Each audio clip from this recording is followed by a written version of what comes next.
El Tribunal Superior de Bogotá, en sala de decisión integrada por los magistrados Luis Roberto Suárez González, quien funge como magistrado sustanciador, Juan Pablo Suárez Orozco y Nubia Esperanza Sabo Galvarón, se constituye en audiencia pública para la sustentación y resolución del recurso de apelación propuesto por la parte demandante contra un segmento de la sentencia proferida el pasado 18 de agosto por la Superintendencia de Industria y Comercio dentro del proceso formulado por Fundación CES contra Universidad CES. Al revés, perdón. Por la Universidad CES contra la Fundación CES. El magistrado sustanciador procede a realizar el control de asistencia con la presencia del apoderado de la parte demandante, doctor José David Arenas Correa. Proceda, doctor, entonces a identificarse y si han variado los datos que usted suministró en la primera instancia, por favor, repórtelos. Muchas gracias, sus señorías, y buenas tardes. Mi nombre es José David Arenas Correa, identificado con cédula 70-328-104 y tarjeta profesional 115-378 del Consejo Superior de la Judicatura. Mis datos de ubicación personal no han variado, su señoría. Se le corre traslado para que desarrolle los puntuales reparos que formuló contra la decisión de primer grado, los cuales constituyen el tema de competencia de esta corporación. Muchas gracias, su señoría. Procuraré ser breve debido a que presenté un escrito de sustento de recurso en el que me ratifico en todos los aspectos manifestados en tal escrito y me permito exponer que pese a que tenemos acuerdo con la decisión que se tomó en primera instancia por el funcionario de la Superintendencia de Industria y Comercio, el doctor José Fernando Sandoval, tenemos una diferencia en torno a un aspecto concreto de su decisión. Y es que el doctor José Fernando Sandoval se abstuvo de condenar por los perjuicios acaecidos con base en la infracción marcaria que ocurrió en contra de la Universidad CES. Aparentemente el doctor Sandoval hizo un falso juicio de existencia, o más bien de inexistencia de pruebas. ¿En qué sentido argumentamos esto?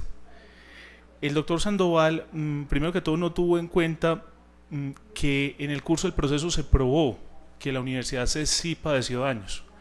¿Cómo se probó? En el interrogatorio de parte de sus señorías aparecen varias preguntas orientadas a establecer precisamente que la Universidad CES no autorizó el uso de la marca, no lo licenció, y ahí hay un reflejo de un costo de oportunidad. La pérdida de oportunidad es un daño que existe en el derecho de daños.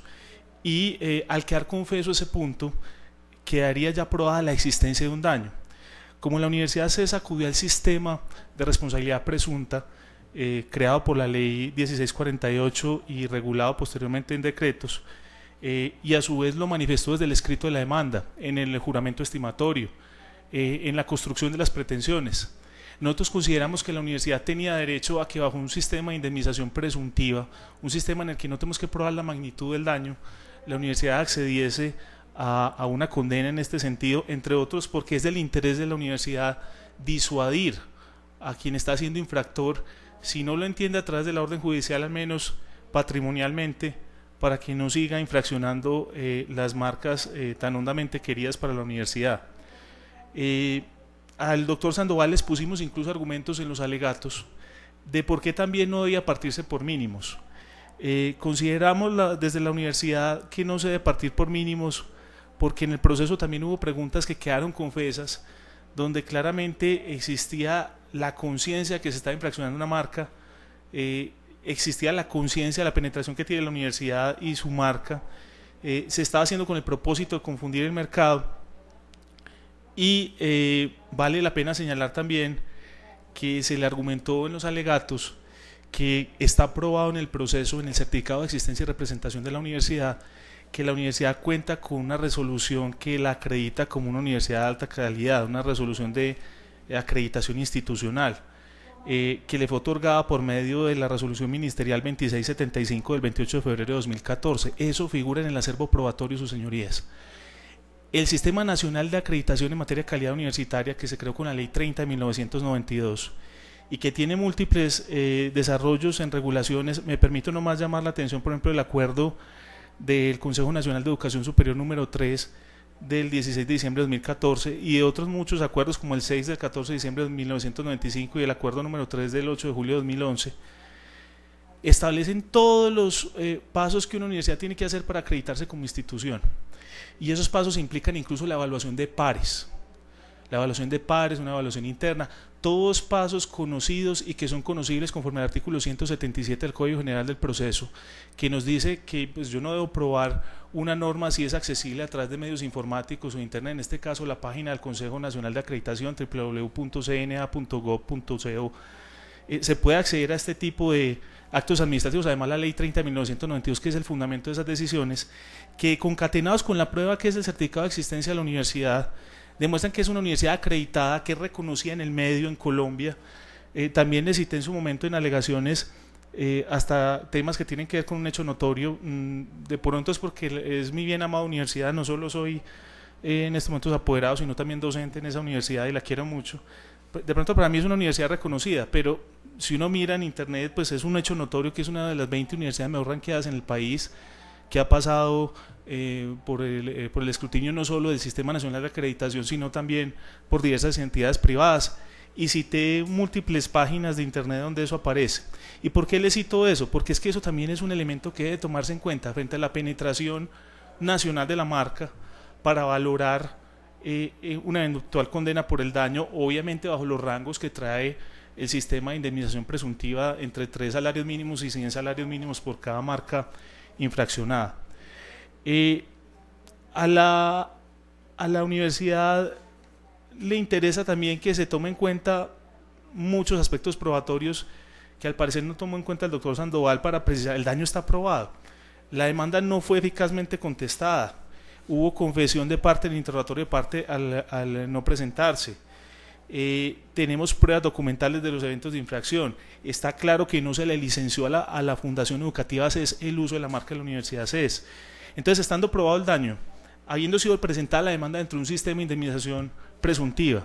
estando dentro de los hechos cuarto a séptimo de la demanda varias veces afirmado que la Fundación Educativa CES lo estaba haciendo sin autorización de la Universidad CES, donde está implícito ese daño por pérdida de oportunidad, por no haber un licenciamiento, consideramos que se debe condenar y le solicitamos a este honorable tribunal que no parta de los mínimos, porque la universidad está más interesada en un disuasor que en otra cosa, no es por aspectos económicos solamente, sino para que no quede siendo un fallo que da un mandato de cesar una infracción, cuando aquí la conducta pues ha sido mucho más grave. De hecho hubo requerimientos que se desatendieron, en la contestación se demostró una contestación extemporánea que se presentó un total desinterés en el asunto, y consideramos que con buen juicio este tribunal podría revocar esa parte de la decisión y en su lugar imponer alguna condena al respecto. No quiero extenderme más, sus señorías, pienso que estamos muy cansados todos y me disculpan si fui demasiado breve en la sustentación. Es un derecho suyo, doctor. La sala va a deliberar, entonces por favor se retira unos minuticos y en breve será llamada.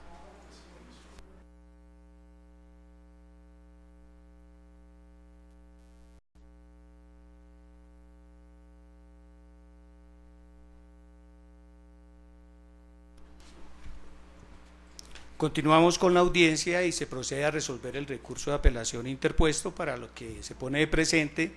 que el tribunal ha tenido a su alcance el material probatorio, la demanda,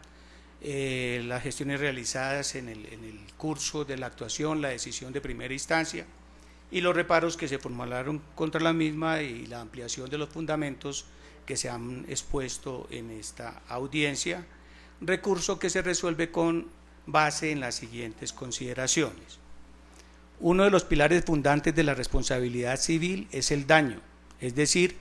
la lesión o menoscabo de un bien jurídicamente tutelado, presupuesto que ha llevado a la jurisprudencia a afirmar en sentencia de abril 4 de 1968 que no, comillas, hay responsabilidad sin daño demostrado, y que el punto de partida de toda consideración en esta materia, tanto teórica como empírica, sea la enunciación, establecimiento y determinación de aquel ante cuya falta resulta inoficiosa cualquiera acción indemnizatoria, cierra comillas, a menos que la ley los presuma, como es el caso de la cláusula penal o el cobro de los intereses moratorios por incumplimiento de obligaciones dinerarias, circunstancias que eximen al acreedor probar la lesión que provocó la conducta de su contraparte. Si no existe la excepción de la presunción del daño, para efectos de lograr la reparación es necesaria la prueba de la afloración de un perjuicio tangible a su titular y que el mismo guarde una relación de causa-efecto entre el hecho y el detrimento a cuya reparación se aspira, con la intermediación judicial, por cuanto los, comillas, perjuicios solo dan lugar a la indemnización si quien los aduce logra probar que son ciertos, porque incluso en los eventos en que se deja establecida la responsabilidad por un hecho injusto, ésta no conduce en todos los casos ni de manera indefectible a la imposición de la condena en perjuicios, toda vez que para que haya lugar a indemnización se requiere que haya perjuicios, los que deben demostrarse porque la culpa, por censurable que sea, no los produce de suyo. Vale esto como decir que quien demanda que se le indemnice debe probar que los ha sufrido. Más todavía, bien puede haber culpa y haberse demostrado perjuicios, y sin embargo no prosperar la acción indemnizatoria porque no se haya acreditado que estos son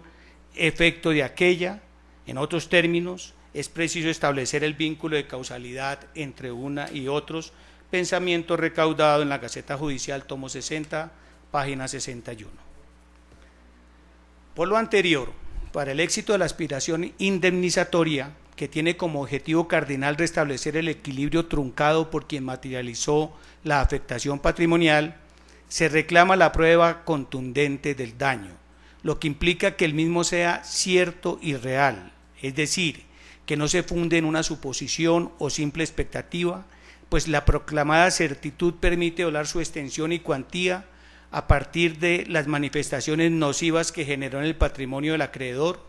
al paso que si esa labor no puede concretarse porque hay vacilación o dudas sobre las consecuencias perniciosas o desfavorables, no es dable imponer, comillas, condena en tal sentido, pues un daño incierto no resulta indemnizable porque el derecho no indemniza ilusiones, sino realidades, cierra comillas, como puntualizó la Corte en sentencia de julio 9 de 2012. Sin embargo, no puede perderse de vista que la restringida función indemnizatoria de la responsabilidad vigente en el país ha ido evolucionando para adquirir matices preventivos o disuasorios, con el fin de evitar que la lesión patrimonial se actualice, como es la regulación del daño contingente o el traspolar la reparación in natura a otras formas apellidadas como simbólicas, que se caracterizan en ocasiones por carecer de significación monetaria, como la reivindicación del nombre de la víctima, obtener su perdón, publicar la sentencia, etcétera, y aún asumir una orientación persuasiva y sancionatoria, como en los denominados daños punitivos propio del derecho angloamericano, en el que se castiga al sujeto por el hecho en sí, esto es, por su conducta ofensiva, con independencia del perjuicio que se provocó o que se intentó causar. El derecho de propiedad intelectual, del que hacen parte los signos distintivos, ofrece dentro de sus notas distintivas que es real, pues su vigencia es oponible erga omnes y se puede ejecutar motu proprio, es decir, sin necesidad de autorización externa, y además incorporar o inmaterial, en tanto recae sobre un bien mueble o activo intangible que se hace evidente por medio del reconocimiento legal del derecho exclusivo y excluyente de explotación que tiene el titular del mismo, que lo habilita, entre otros aspectos, para obtener los beneficios jurídicos y económicos que le son propios y a prohibir de los demás el uso no autorizado, es decir, a que se incurra en los ilícitos marcarios y, en su defecto y de manera consecuencial, a que se le resarza el daño ocasionado. La reparación de los perjuicios causados por la transgresión de derechos derivados de los bienes inmateriales ofrece una mayor dificultad para su determinación de cara a las cosas materiales, en los que la afectación patrimonial es más evidente, dilema que no se ha logrado superar con los regímenes indemnizatorios existentes para esta tipología de daños,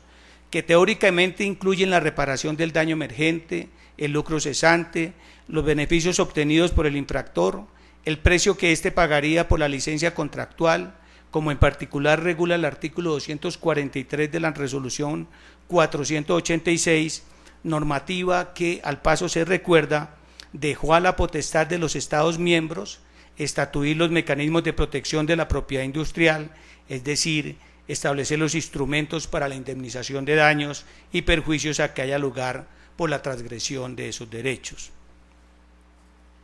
La superintendencia negó la condena al pago de perjuicios con el argumento de no haberse probado el daño, que en criterio del actor corresponde al debilitamiento de su activo marcario por la confusión que surge del uso parasitario por parte del demandado, para lo que se debió demostrar su valor económico y la repercusión que en el mismo provoca la infracción.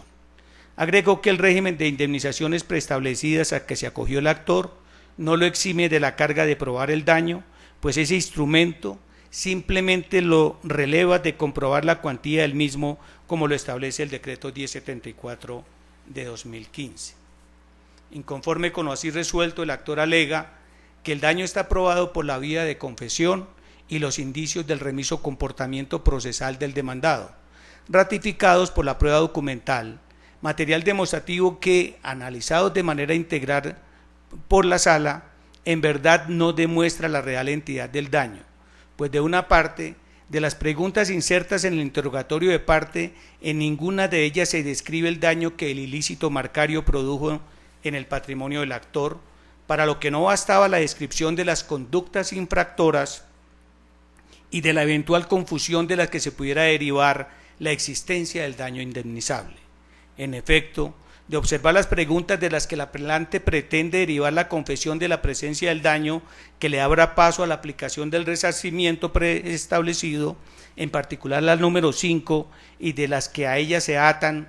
la 1, 2, 3, 8 y 11 a 15, de esos cuestionamientos simplemente se desgaja que nunca existió autorización para el uso de la marca, pero no que se hubiera frustrado una pérdida de oportunidad de licenciar ese signo, ni del interés que las partes tuvieran para celebrar ese negocio jurídico, ni tampoco el desmedro patrimonial que provocó la transgresión del derecho marcario. Así las cosas, a pesar de que indudablemente la conducta procesal de las partes tiene connotado valor demostrativo, como lo regula el artículo 241 del Código General del Proceso, al aceptar el legislador que ese comportamiento genera indicios idóneos para probar los supuestos de interés del proceso, secuela que de manera armónica y general se describe en el artículo 97, que expresamente reprueba, comillas, la falta de contestación o de pronunciamiento expreso sobre los hechos, cierra comilla, imponiendo como sanción en contra de quien así actúa, que se tengan por confesados los hechos que relata el actor. Sin embargo, de otear los supuestos fácticos de la demanda, en ninguno de ellos se describe el perjuicio efectivo que causó la transgresión de la marca, aunque sí los hechos que materializaron esa infracción. Cuadro que impide desgajar de esos elementos factuales la existencia del daño a reparar por la vía de la indemnización preestablecida, a lo que se adiciona que a esa vulneración de derecho la legislación patria no le adosó la presunción de la generación de un daño, como sí lo ha entendido el derecho americano y la jurisprudencia argentina, que preconiza que donde, comillas, hay uso ilegítimo, hay indemnización, cierra comillas, presumiendo que la infracción o el uso de la marca ajena contra derecho provoca de suyo un daño a reparar. De otra parte, la referencia que el demandante realiza en la impugnación al literal D del artículo 155 del Acuerdo Andino, como prueba de la existencia del daño, es un argumento novísimo que abandona en el tema de la indemnización de perjuicios lo que se expresó en la demanda, donde se consignó que se acogía a la indemnización preestablecida,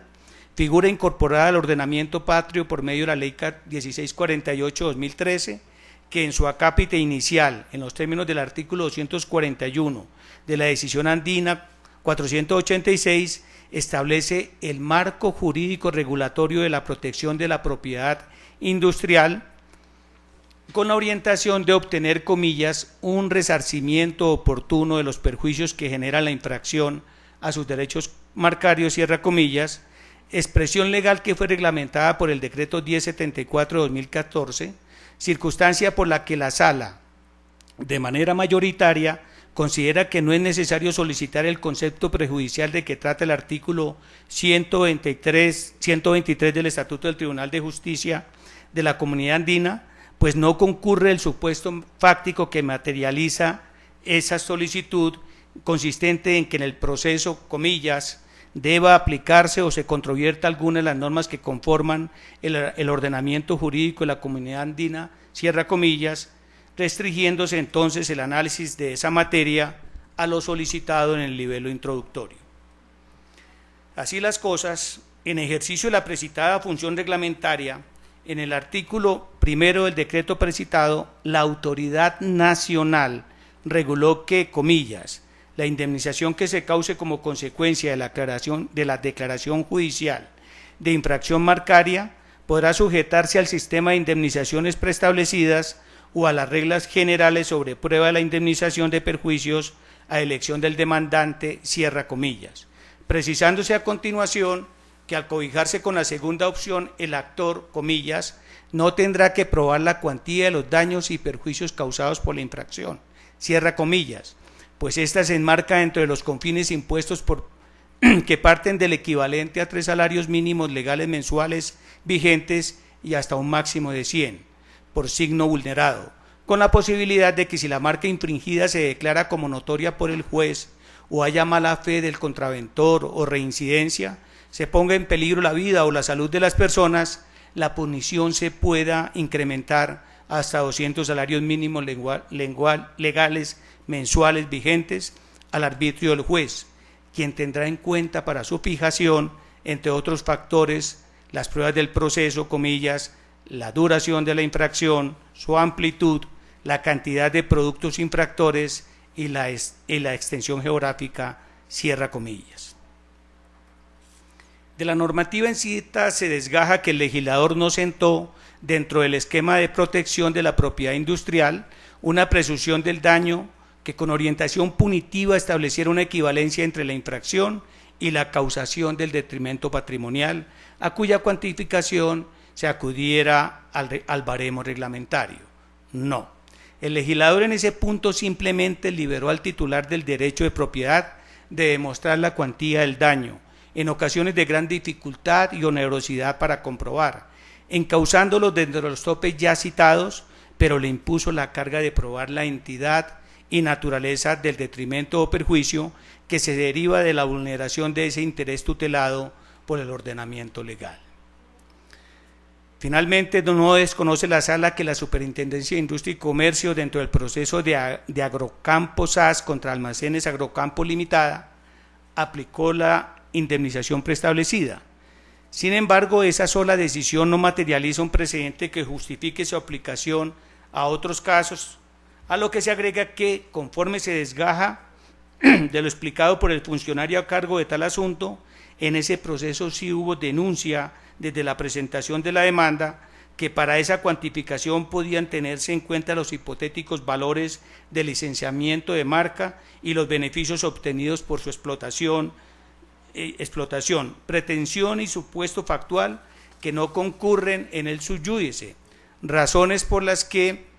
la falencia demostrativa en torno al daño causado imponen que la Sala de Decisión Civil del Tribunal Superior Judicial de Bogotá, de manera mayoritaria y administrando justicia en nombre de la República de Colombia y por autoridad de la ley, resuelva. Primero, confirmar la sentencia impugnada. Segundo, sin costas en esta instancia por no aparecer causadas. Hay salvedad de voto que se va a pronunciar en esta audiencia. Estas decisiones se notifican en estrados.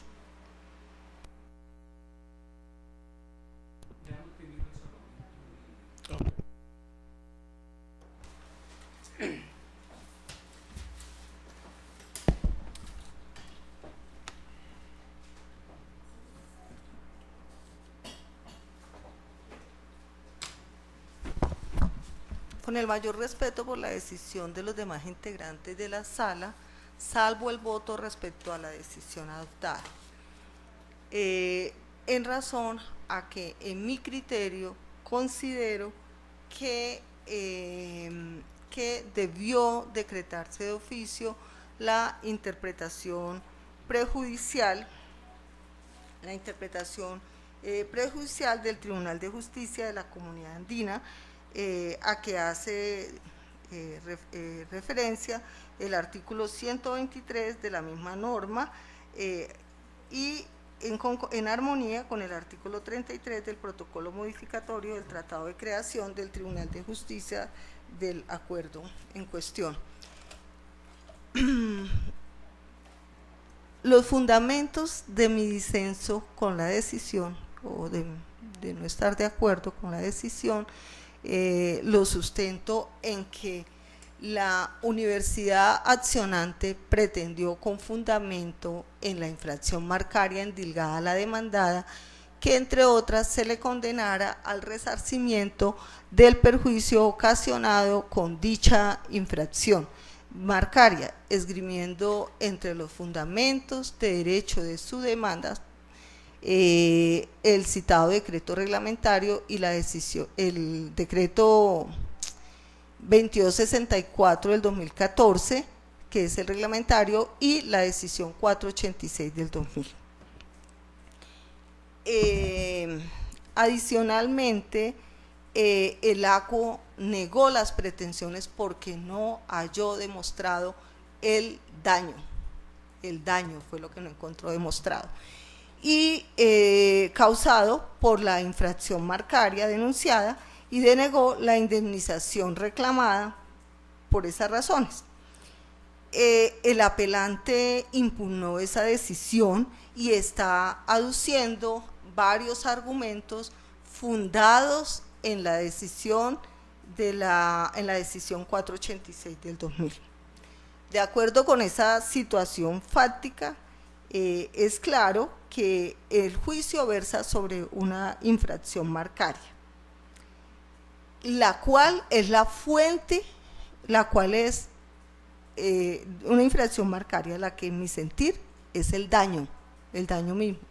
y adicionalmente es la fuente de la indemnización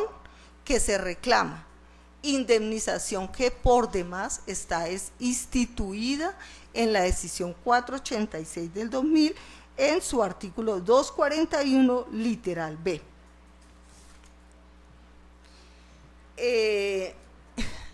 Por esa razón pienso que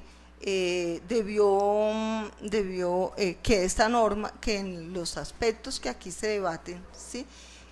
Deben examinarse algunas normas de esa norma comunitaria, máxime cuando, como se dijo antes, no solo la citó como fundamento de la demanda, sino que esos aspectos los ha venido invocando incluso en el recurso de apelación, como también los invocó en la solicitud de medidas cautelares, entre otras actuaciones del expediente, ¿sí? Y es que debe recordarse que el artículo 123 de la decisión 500 del 2001 establece que de oficio o a petición de parte, el juez nacional que conozca de un proceso en el cual la sentencia fuera de única o última instancia, que no fuere susceptible de recursos en derecho interno, en el que deba aplicarse o controvierta alguna de las normas que conforman el ordenamiento jurídico de la Comunidad Andina, deberá suspender el procedimiento y solicitar directamente y mediante simple oficio la interpretación del tribunal, lo que también se encuentra replicado en el artículo 33 del protocolo modificatorio del Tratado de Creación de esa corporación. Es cierto que el decreto 2264 del 2014 reglamentó en el ámbito nacional la indemnización, lo que reglamentó fue la indemnización, no dijo nada del daño, preestablecida por infracciones a los derechos de propiedad marcaria, instituida a su vez por la ley 1648 del 2013.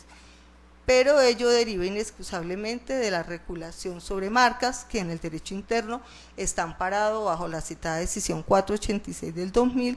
de orden supranacional, por el cual se estableció el régimen común sobre la propiedad industrial. Tan así es que en aquella reglamentación se consideró textualmente, en los términos del artículo 241 de la decisión andina 486 del 2000, los países miembros a través de su normativa interna se entienden facultados para establecer el marco jurídico adecuado para que el demandante de una infracción marcaria solicite a la autoridad nacional competente es la indemnización. La indemnización que esa infracción marcaria como daño causa. Indemnización de daños y perjuicios, es decir, con sustento en la prerrogativa para el titular del derecho marcario de solicitar el resarcimiento de los perjuicios que le sean causados por los infractores. Se incluyó la posibilidad de ambicionar una indemnización preestablecida, claro, siempre vinculada a esa regulación comunitaria de la cual no se puede desligar el derecho de indemnidad que precisamente se busca proteger. Por esas razones creo que resultaba forzoso en este juicio, en mi sentir, efectuar la mencionada consulta obligatoria, pues aunque se hubiera invocado una norma de derecho interno, la misma no era más que la extensión de la regulación comunitaria en comento, al punto que esta también fue alegada como fundamento en los fundamentos de la demanda y, como dije antes, en otras actuaciones que reposan en el plenario, sin que ahora pueda considerarse como un reproche novedoso, como quiera que insiste, fue mencionada desde el inicio del litigio y en las demás actuaciones, y por lo demás las cuestiones novedosas, como lo ha dicho reiteradamente la Corte Suprema de Justicia, atañe con situaciones fácticas, jamás con aspectos jurídicos. Esas son las razones por las cuales me aparto de la decisión de mis compañeros y considero que el asunto no podía fallarse sin obtener esa interpretación prejudicial.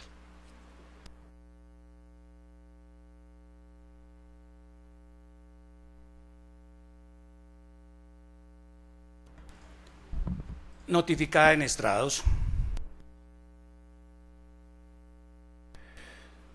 Su señoría, solo para solicitar una aclaración de la parte resolutiva de la decisión. Le solicito que aclare si como componente de la parte resolutiva está la determinación de no hacer una consulta previa al Tribunal Andino sobre este tema.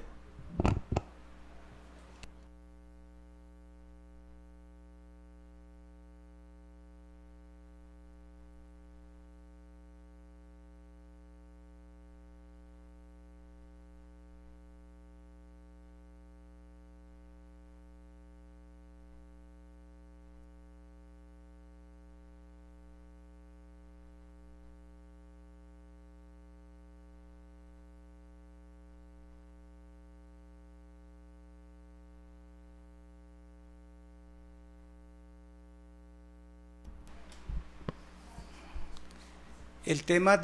para resolver la solicitud que eleva el apoderado de la parte demandante, recuérdese que en la sentencia de primera instancia y en el trámite de ese proceso no hubo pronunciamiento sobre el concepto prejudicial. Y en la decisión que se adopta en esta instancia, hacemos referencia a que en criterio de la posición mayoritaria no es necesario ese concepto prejudicial. En la parte emotiva, y no se expresa en la parte resolutoria porque a juicio de la posición mayoritaria ese concepto no es necesario pedirlo. Agotado el objeto de la presente diligencia, se declara terminada y se procede a firmar el acta por los magistrados que intervienen en la actuación.